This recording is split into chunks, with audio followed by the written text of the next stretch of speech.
السلام علیکم دوستو، آج کی ویڈیو میں ہم حضرت ابی ہریرہ رضی اللہ عنہ یعنی کہ حضرت ابو ہریرہ رضی اللہ عنہ کی والدہ کے بارے میں بات کریں گے۔ امیمہ نام تھا، باپ کا نام سبی یا صفیح بن حارثہ تھا۔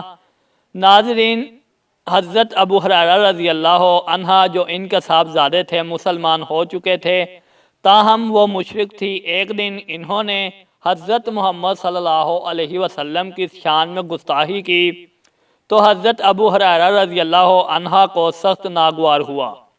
روتے ہوئے خدمت اقدس میں پہنچے اور کہا، حضور اکرم صلی اللہ علیہ وسلم، اب میری ماں کے مسلمان ہونے کے لیے دعا فرمائیے۔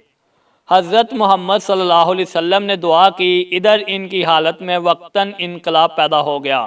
غسل کر کے کپڑے بدلے اور حضرت ابو ہریرہ رضی اللہ عنہ کے سامنے کلمہ پڑھا۔ حضرت ابو ہریرہ رضی اللہ عنہ فرت مسرت سے عبیدہ ہوئے اور حضرت محمد صلی اللہ علیہ وسلم کو خبر سنائی۔ حضرت محمد صلی اللہ علیہ وسلم نے خدا کا شکر ادا کیا۔